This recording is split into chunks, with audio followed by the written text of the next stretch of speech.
Well, let's get started. It is 4:15, and that's kickoff time. I'd like to thank you for being here today. I'm Larry Williams. I've been trading for a few years, and I'd like to talk to you a little bit today about the truths I found in the market for me. They may not be the truths for you, but they are as I've experienced trading the markets for about 60 years now. And I'd like to just share some of my insights with you. Hopefully some of these insights will be very disruptive to you. They'll cause you to think a little differently about what you're doing and how you're trading in the markets. So let's begin. If you have questions at any time as I go along, please feel free to ask questions about anything, whether it's the markets or what I'm talking about. First of all, this stuff is really dangerous. Have any ever done this? Those squirrel suits? Doesn't that look like fun? Oh my gosh, I'd love to do that. And it's dangerous.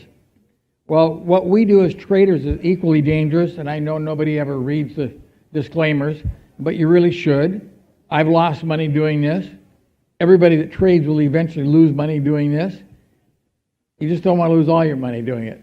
But you will have losses. You're going to lose money at some point. So no, there's risk in what we do. This is not a cakewalk by any stretch of the imagination at all. And there's even more disclaimers. So I just want to make certain that people are aware that there's risk in doing this. It's not bank accounts. I just showed this chart. The room's all dead empty because of the coronavirus that hit China. But this chart really intrigues me. This is China through Friday. You can see when the coronavirus hit, right? That's a big gap down on the chart of the Shanghai Stock Index. And look what's happened since then. Now we know China's had more deaths by the coronavirus than anyone else. About 2,890 now, as I recall. And if we add Italy and Iran into that and Korea, that's about 3,200 deaths out of a total of 3,600 deaths. So most of it's been in China, but the stock market's come roaring back, which tells me the stock market tends to know these things in advance, that it may not be quite as bad, and so we're probably a lot safer in this room than maybe we realize.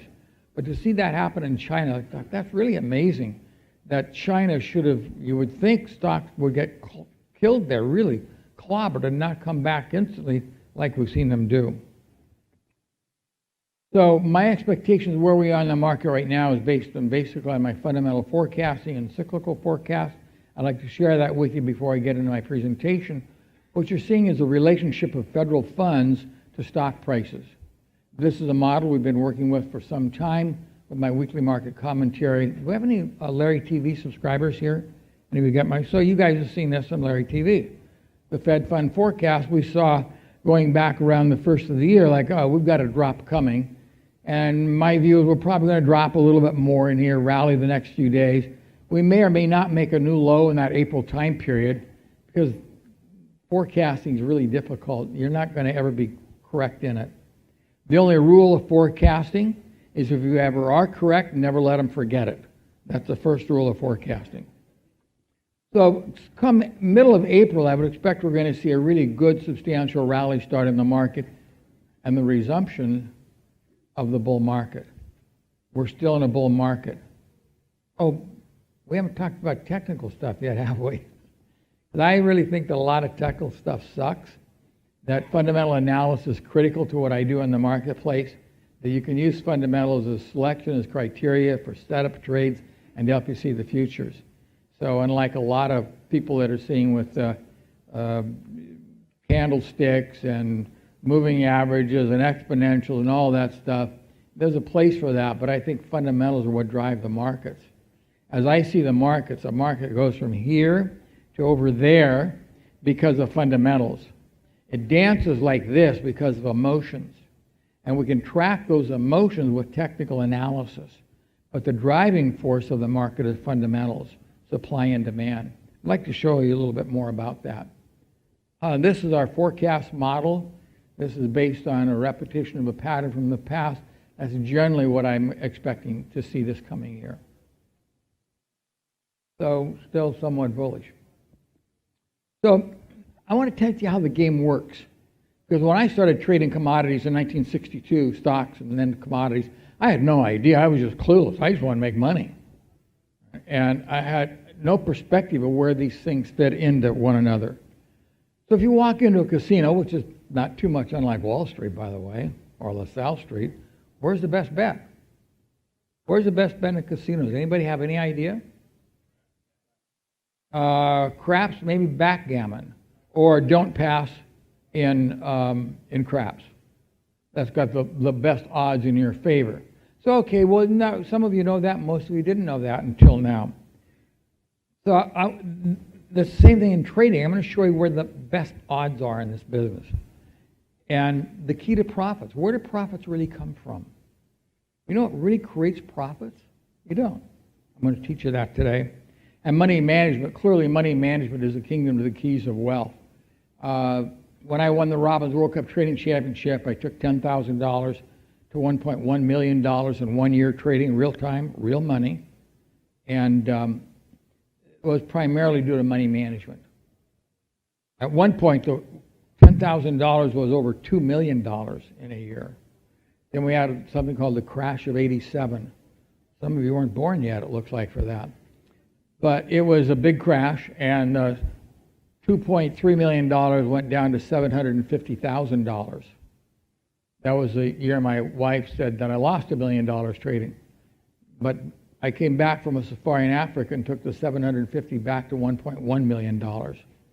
And from late October into the first part of December. So that was largely a function of money management that I learned from Ralph Vince. Ralph, are you here yet? We'll see Ralph in a little bit. Ralph's the smartest guy I've met in my life, and I met a lot of really smart people. Ralph was working with me, and we worked on a little money management strategy. Pretty risky, you got to be right, but it can really make all the difference in the world in your trading. And then indicators. How many of you use indicators? Anybody have indicators? You all have indicators, right? I'm going to teach you the secret of indicator success today. So let's get going. First of all, stocks are rigged. Stocks are a rigged game. You make 9% a year, by and large, if you just buy and hold on to really good stocks. That's all you have to do. It's not a complex game. You want to upgrade your portfolios a little bit, get out of some stocks, get in others. Easy way of doing that, just buy along the Dow Jones Industrial Average and let them kick out Eastman Kodak and put in Apple or whoever. So that's the simplest game of them all. Maybe a little bit of market timing, not much, but a little bit, and that's about what you're going to do. 7 and 8, maybe 9% a year, year after year after year. Stocks have upward drift, and with the upgrade, that's all you have to do. I'm going to show you some results from Fidelity that shows that actual accounts holding on really do very well. Interesting study. So that's drift. That's the name of the game. That's going to the Dow Jones Industrial Average way back in time, and you get the drift, right? That stocks are always in a perpetual uptrend. If you're going to be short, don't be short for long, or you'll be wrong. There's a time to sell short, but there's not very many times, as you can see, and if we take that chart back, farther back to 1900, it's the same thing. So you have upward drift, buy stocks, hold on to them. That's a Warren Buffett idea. Futures, though, what I do, a totally different ball game. We're driven by supply and demand. So we cycle, we boom, we bust, we boom, we bust. There's too much copper, there's no demand for copper. So copper goes back up for sugar or coffee or wheat or any of these things. It's a totally different game. This is the Goldman Sachs Commodity Index. Doesn't look like the Dow Jones, does it? It's boom bust. Jimmy Rogers, the investment banker or the biker banker, whatever he calls himself, some of you are familiar with Jimmy, his idea was just buy stocks. He put together a commodity fund, just buy commodities. There's no upward drift. Never has been in future markets. So you have to trade them differently. In fact, you do trade them as opposed to buying them, because you bought wheat. Everybody needs wheat. The demand for wheat's gone up, but the price of wheat hasn't done so well, has it? There's no upward drift in these things. They boom and bust. And so keep that in mind. There's a big difference between the two. Clearly, buying stocks and holding on to them is a little bit easier than trading pork bellies or wheat. So this is a more complex game that we're doing when we're in the futures market. So Tom Cruise really said it best, show me the money. I want to show you where the money is today. It's a huge lesson. This is a lesson for you. This is the World Cup actual results of really good traders. People have done really well in competition with real dollars, real money. Got it? Okay, so we see in 2019, the guy on the far left won the World Cup change, or a student of mine, with a 266% gain in futures trading. On the Forex over here on the other side, Jan Solon, another fellow I've known for a long time, was up 113%. The last place, Dr. Sebastian Gartner, you know Sebastian, Petra. Sebastian came in 5th place at 97%. He would have taken 2nd place in Forex trading. Whoa! The commodity guys did better than the Forex guys. And it shouldn't be that way. Because the Forex guys have more bang for their buck, more margin than the future guys. They actually have more potential to make a whole lot more money than the future traders do. Well, that was last year. How about in 2018?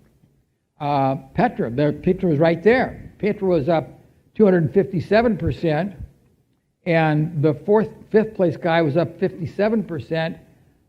A Russian took 1st place in Forex at 200%, and the 2nd place was 72%.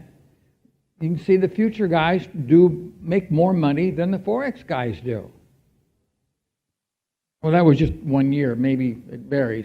The 5th place Forex guy came in at 23%. It wouldn't even come close in the future contest. Maybe there's a lesson there. So we go back in 2017, Stefano did 217% in futures, in Forex, 100%. Twice as much trading futures. Why would you want to trade Forex? Because it's free commissions, or you only get charged a pip. It's the results that should matter, right? Remember, we're seeing real time, real dollars, real money, really good traders. And you just see it again. 2015, Chuck Hughes started with me as a trader. He was an airline pilot for American Airlines. 309%, Forex, 107%. Michael Cook. Michael's here someplace. Is Michael? Okay, Michael's another World Cup trading champion. 366%, Forex, 164%. Do you get the message? Where's the money in the casino? It ain't in Forex, it's not in stocks. If you really want to make a lot of money and knock it out of the park, clearly the answer from real-time trading results is futures.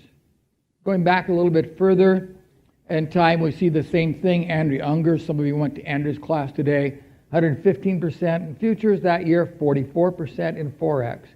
2008, he did 672%. I don't see Forex there. Michael Cook in 2007, 250%, Forex 100.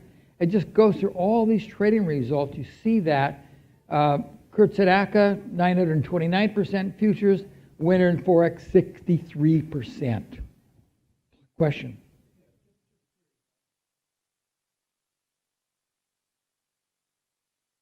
Where option traders don't do as well. No, yeah, the future guys always make the money. And option traders also have a bigger advantage, right? You can go on the Robbins World Cup Trading Championship website and you'll see it, and the option traders the same thing. I didn't bring the day with me, but you think they should do better, and they don't.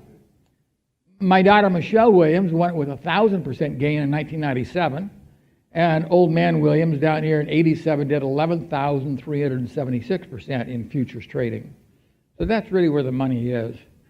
I've been doing this a long time. It's kind of nice. I was out in the Midway there the other day, and a young fellow came up to me and said, "My grandfather said I've got to come see you. I feel more like an antiquity in a museum. I'm glad some of you came to maybe to learn something, not just touch the old object." So that's a huge takeaway point to me, is the easy money, and that's what I want. I want low-hanging fruit. 78 years of age, I don't want this to be tough. I want it to be easy. So now you know where the gold is. It's not stocks, futures, Forex, or options. We can look at the option data. It's clearly trading commodities. But in case you wonder, this is the 2020 update in the World Cup Trading Championship right now. Number one guy in stocks, a student of mine in Australia, is up 1,808%. Fifth place is up 119%. and Forex 66%. So the last place in futures would be the first place in Forex. Hopefully I've made my point here. It looks like this is where the money is to be made trading. Andrea, Michael, Petra. So here's an idea. If you can't beat them, if you're not making money yourself trading, maybe you should join them. You can follow my trades or Petra's trades or Michael's or Andrea's trades. Maybe that's easier than trying to figure out how to do this stuff yourself. A lot of people just beat their head against the wall instead of saying, hey, maybe I can just follow Larry's trades or Petra's trades and make it a lot easier and make some money at it. This is Andrea's actual results, real time, real money. $1,000 is about $1,800. Mine, $1,000 is almost $2,000 for every $1,000 invested. And again, that's after brokerage commission, slippage, all that stuff we have to go through. They're real. Okay, so where's the really big money? I've known some of the greatest traders ever. I've been just so blessed in my life to know Paul Tudor Jones, Steve Cohen, Ray Dalio was a roommate for a short time here in New York City. The Keith and Kevin Campbell brothers run the second largest mutual fund, commodity fund in the world. We both had the same mentor. And one thing I've noticed over the years is that discretionary traders make more money than systematic traders. So if you're really trying to knock it out of the park, you'll probably do better as a systematic trader. I've known as developing a lot of trading systems. I was having dinner at Steve Cohen's house one night. I looked on the wall over there and go, wow, there's a Rubin that was in my art book, and Steve owns the Rubin, the painting. You know, a couple of $4 or $5 million painting. Let's see, I'm a mechanical trader, and Steve is a discretionary trader. Like, oh, the light bulbs went on. And I really got this point that discretionary traders have done better to make a whole lot of money than mechanical traders. It's a great place for systematic trading. It's a lot easier for some people because you don't have to make as many judgment calls. It fits you. If the shoe fits, you're going to wear that shoe. But to maximize the return on your money, my view is discretionary traders are the ones that are going to do it. So most of you have been looking for success in all the wrong places, trying to figure this out or that out, do it on your own, or not in the right market, or trying to have a mechanical black box system that'll just turn around and churn out a lot of money for you. Now let's talk about indicators, the ultimate indicator. If all it took was an indicator to be successful, think about it. Wouldn't we all be making money? If there was one good indicator, wouldn't somebody out there in that hall be hawking it to us for a substantial amount of money? I hope it'd be worth it. So my view is that there's no one indicator that solves all the problems that we have as commodity traders or stock traders. But there's an indicator secret I'd like to share with you. It takes more than a chart and an indicator to be a successful trader. We all have charts, we all have indicators. Some people are wildly successful and some aren't. So that's not what creates the success, just having a chart or one more computer screen, one more indicator. I don't think that's where success is going to come from. The secret to indicators is each one on your chart needs to have a purpose. If you look at my charts, you're going to see that each indicator is there for a specific reason. When I look at most people's charts, chart books in the old days, or computer screens, I see Williams percent R, Bollinger percent B, MACD, RSI. They all give basically the same message. There's no difference between them, a little bit, but not an ounce of spit. So I have each indicator to tell me a specific thing, to give me some insight about the market in a specific part of the market. I want to see an indicator that tells me about accumulation. Are professionals buying this market now, or are they selling it? That's one indicator. You could use on-balance volume for that my good friend Joe Granville popularized.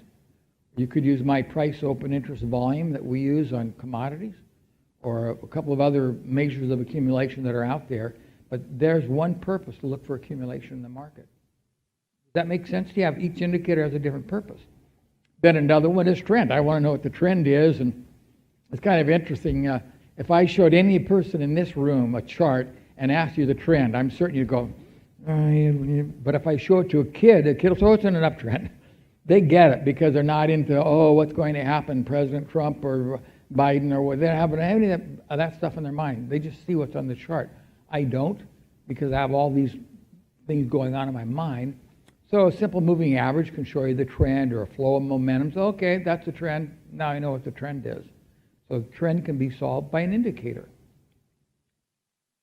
Fundamentals, I really believe in fundamentals.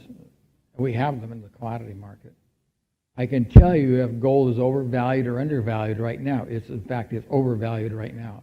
So we can create a valuation model for futures to know if they're undervalued, like we know if a stock is undervalued or overvalued.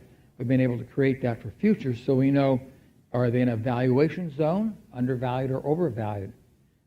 So we have a fundamental model to work on. That makes a big difference.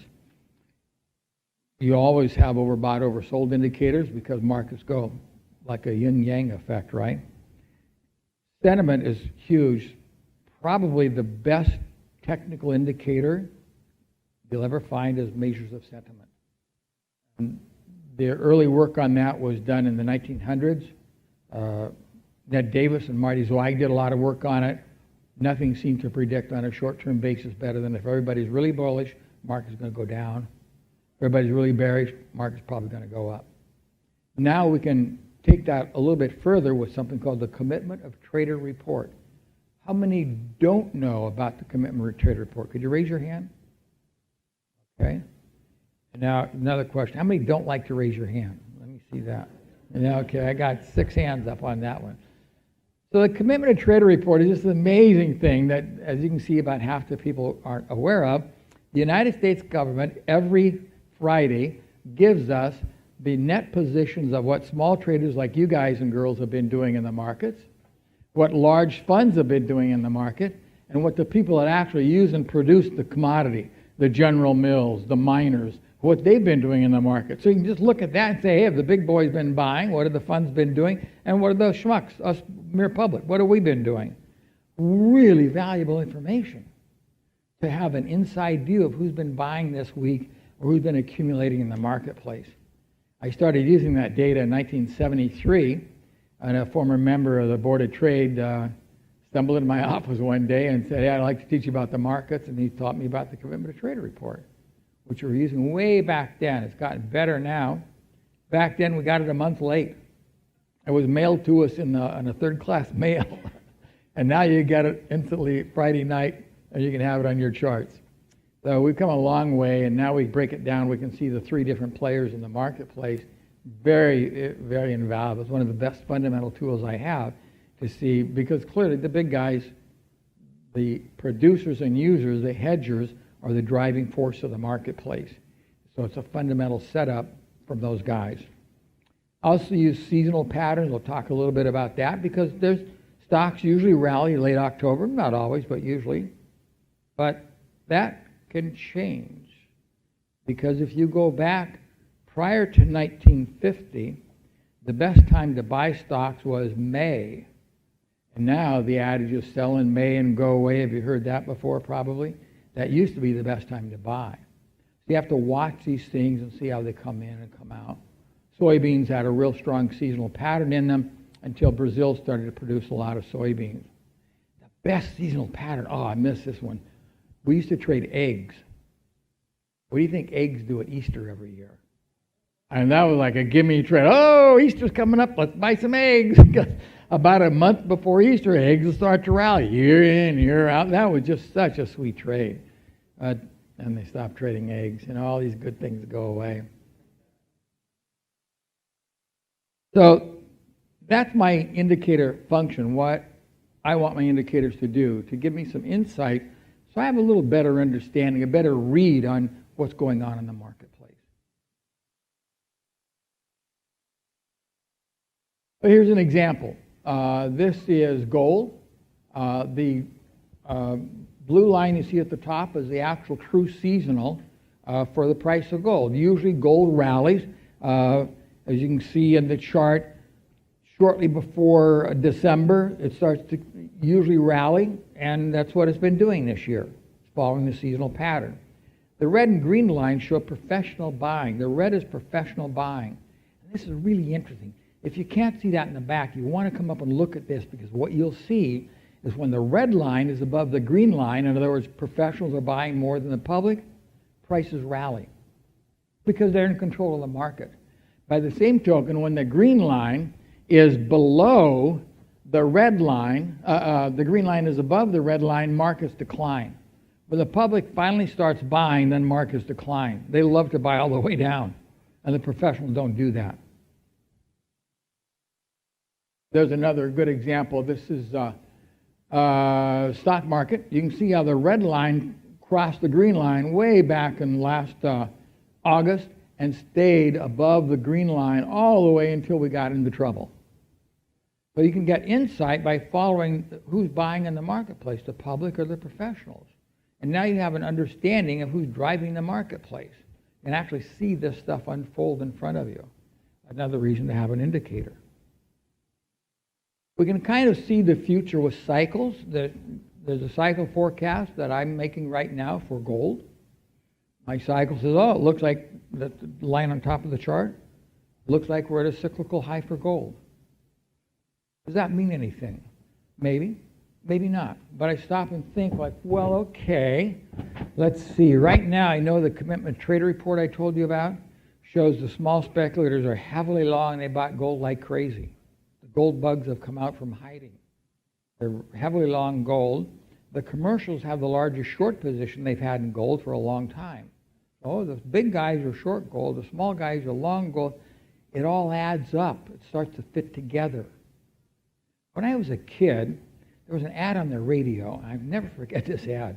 It said, it was for Anacin. Remember Anacin, the headache remedy? Any of you old enough to remember that? It said Anacin, like a doctor's prescription, a combination of ingredients. And I go, that's how I want to trade.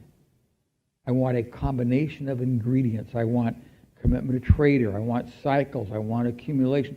I want a combination of things that are telling me, yeah, this is a good buy or a good place to look for a buy or a good place to look for a sell. I'm looking for a combination of things to help me become a better trader. Well, what works in trading? Trend is the basis of all profits. Anybody disagree with that? If there's no trend, could you make money? Absolutely can't, can you? Whether it's real estate or commodities or future, whatever, you got to have trend. So I thought a lot about that. Okay, trend is really critical. You got to have trend. What is trend a function of? No, not a function of volume.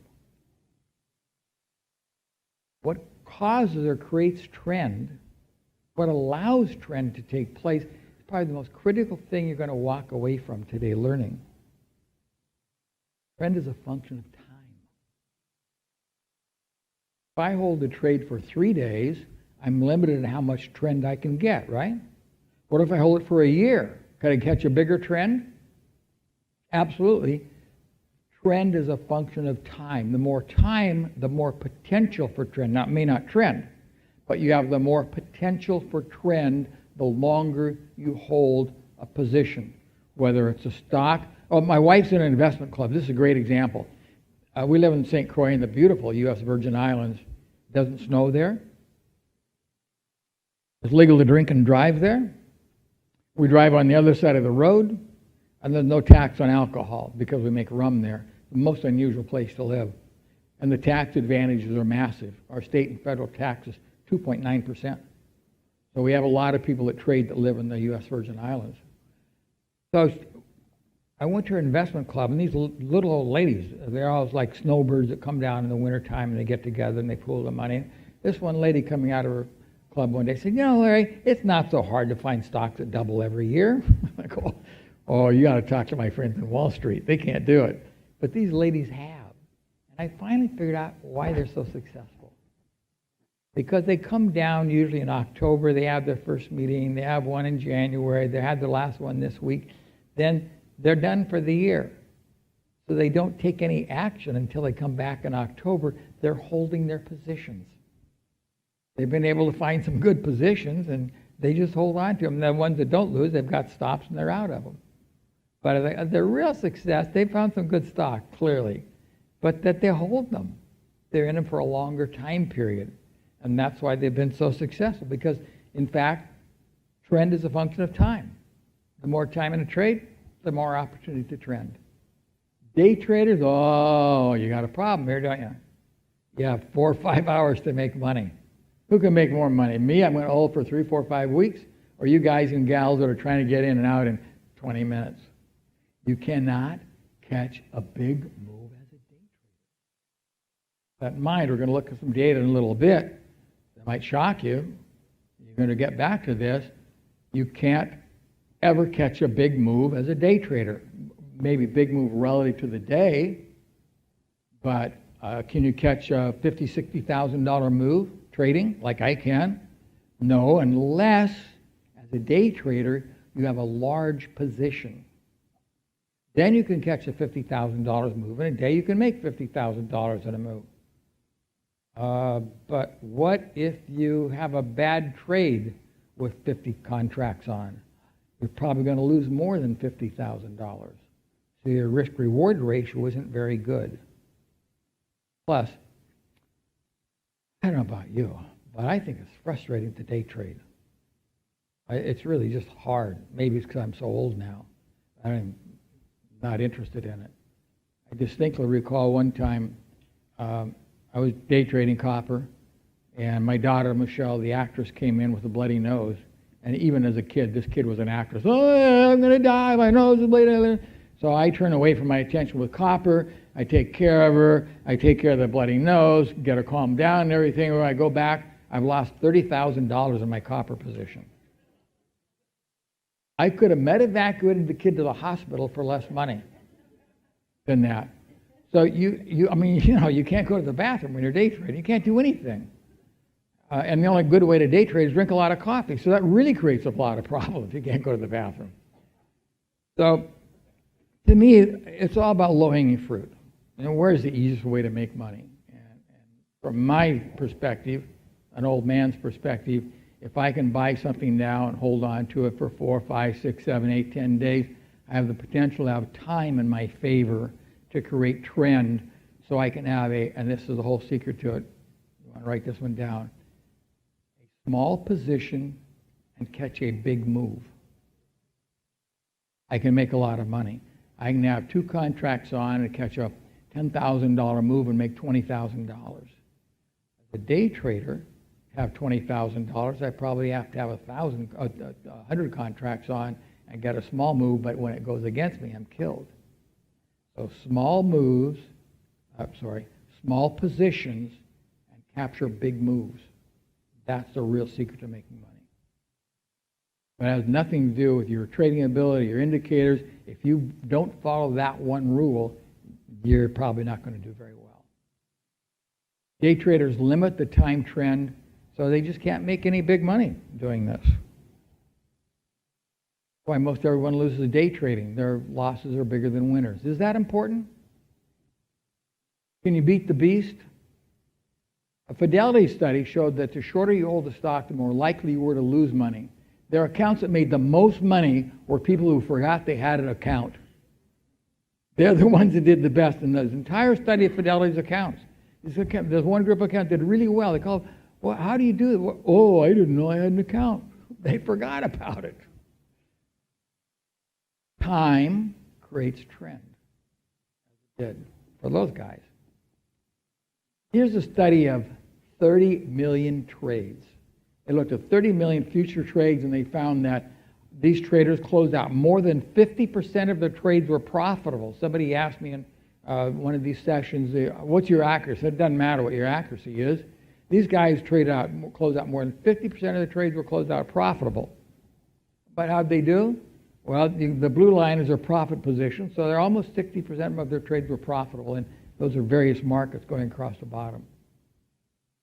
The average loss, though, see those big lines, the orange lines? Those were the average losses. While their accuracy was good, their average loss sucked. That creates a problem.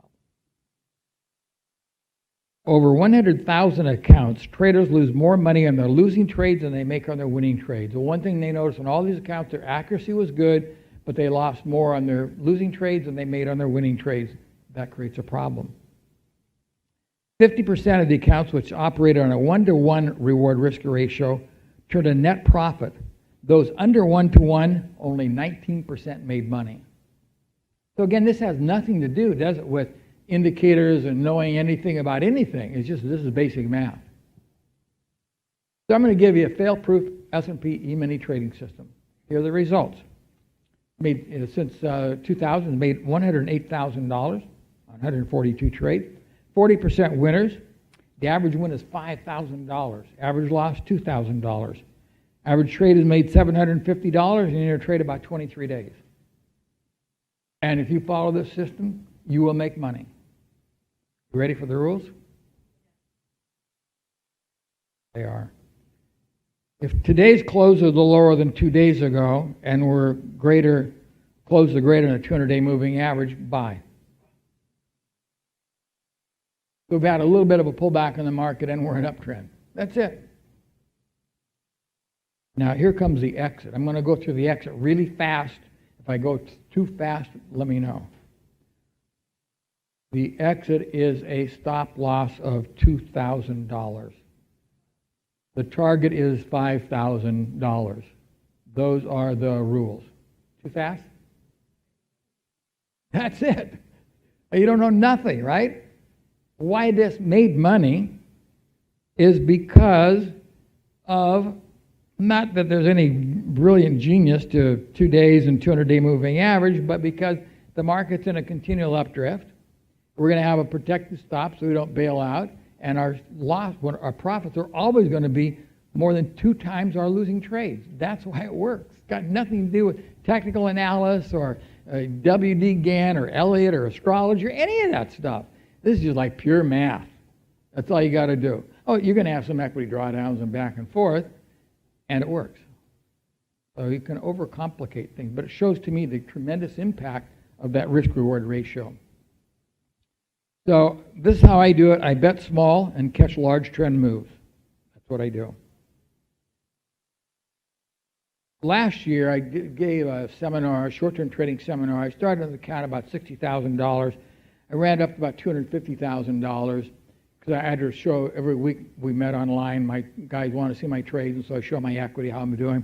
And I went from like 220, I was 250, 250, hanging out there, not going any place. Then my good buddy Ralph Vince called. Ralph, have you come yet?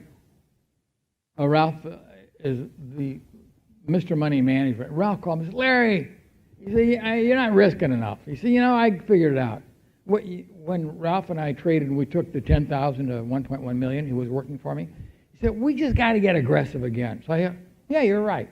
So I got aggressive again.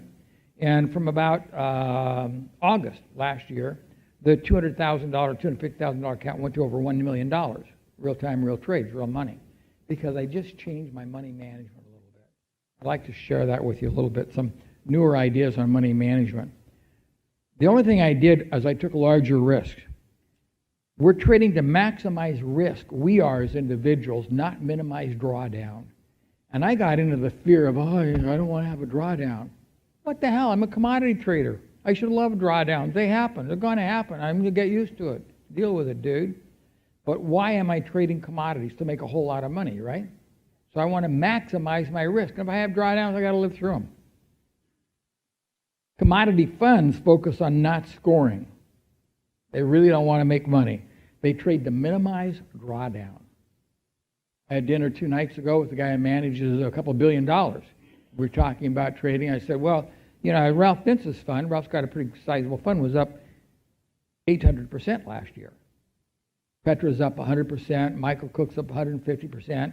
Oh, we couldn't touch those people. Really, why? You guys are doing 9% a year. Oh, there's too much risk there. Well, how about the risk of not making money? But to them, because they have a fiduciary responsibility, they're all about minimizing the exposure.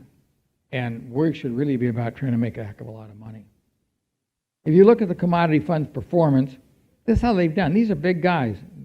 Since inception, Campbell Company, 10%, 9%, 10%, 11%. That's what their total average AAM has been. Average return, about 10% a year. You guys want to trade commodities for 10% a year? Please.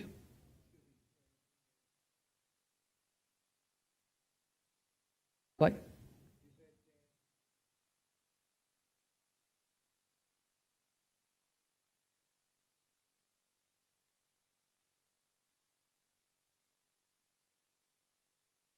no, their core business is their core business is not lose money, and they get a management fee for just holding on to money. Whether they make money or not, they get a percentage of it, right? So it's all about not losing money. And the people that give them money tend to be very wealthy people, maybe a pension fund, and a pension fund doesn't want to have exposure to risk because they can't pay off when people retire. So it's it has nothing to do with the marketplace. It has to do with their fear of losing money. But we shouldn't be afraid of losing money. If you're going to make money, you're going to lose some money. Okay, so consider this. We have Trader 1 has an average gain of 20%. His worst drawdown is 30%. Trader 2, average gain is 50%. Worst drawdown is 50%. Which trader do you want to be?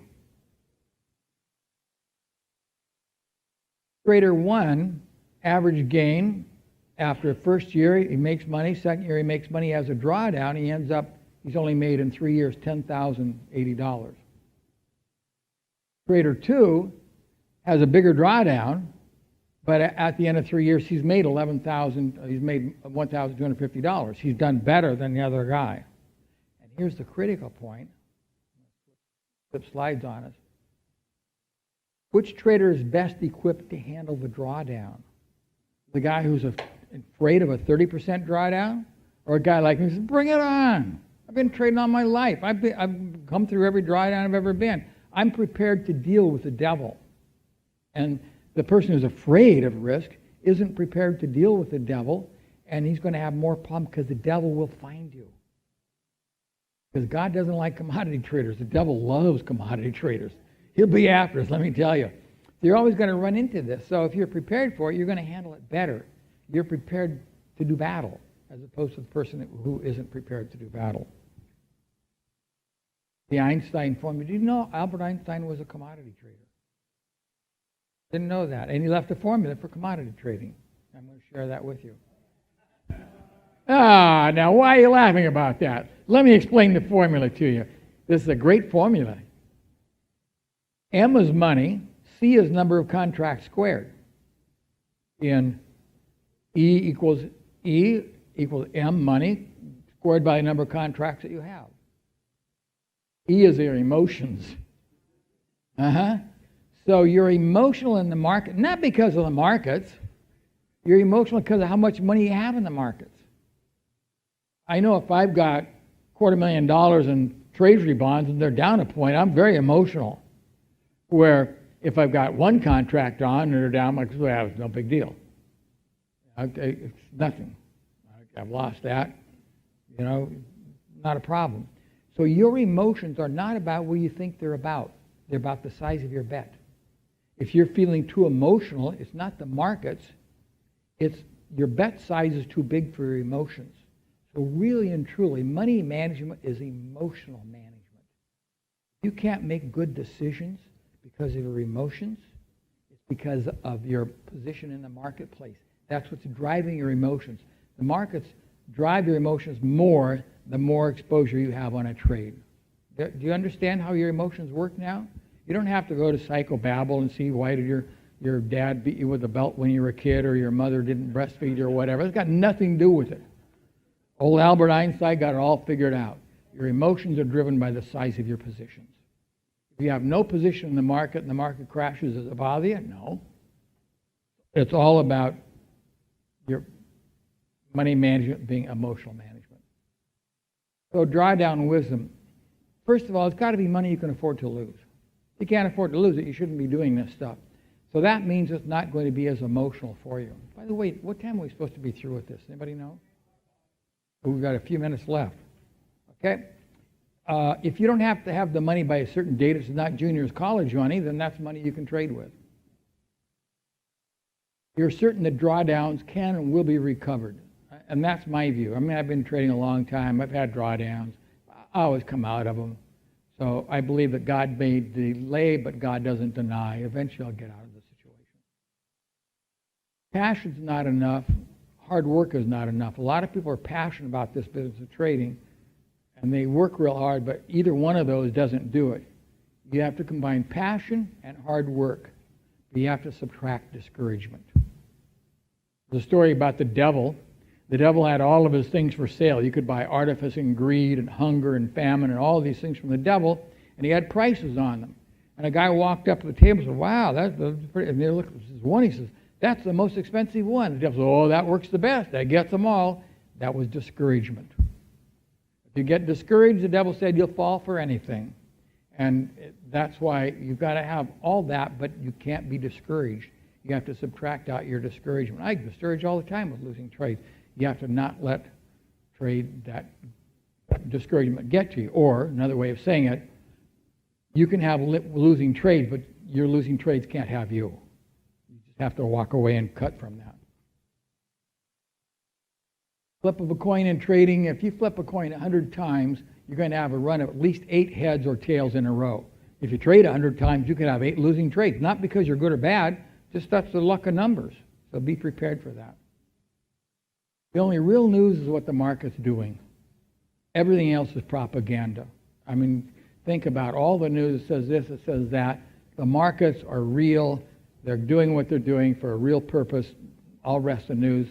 John Denver had a great song. Blow up your TV, eat a lot of peaches. You got to find Jesus on your own. You know. Have you heard of the? And so to beat the beast, wins bigger than losses. Time's your ally. Trade for results, not draw down. If you want to be happy, don't trade. It's not a business to be happy in, because you're always going to be frustrated. I will be doing a short-term trading seminar tomorrow, 12:30 to 3:30. We'll give away a $25,000 trading account, which I will trade, and you get all the profits.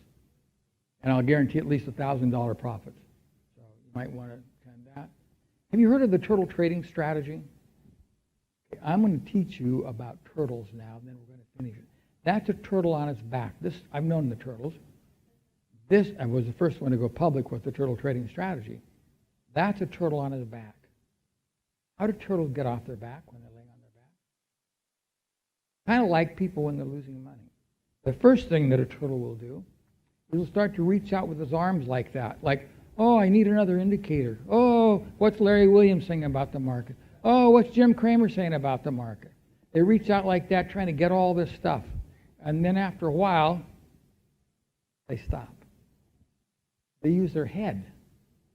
And they get their head in the stand, and then they get their weight, and they flip on over, and they stand up. We'll go back to the turtle.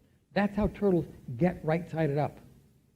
And it's a great analogy for us as traders, because we're reaching out for all this stuff. It's inside of you. You've got to find it there and get with the program, use your head, roll yourself over. And remember, it's compassion, it's passion, and hard work that are going to do it for you. And the hard part, you just can't, you just got to use your head and get out of the situation. If you have other questions, you can go to us at ireallytrade.com. I'm retiring at the end of this year. This is my last year to do it, so there's a little bit of stuff on the website, but we're kind of fading into the sunset. Thank you very much. I hope you learned something being here today. Good luck and good trading to all of you. Thank you very much.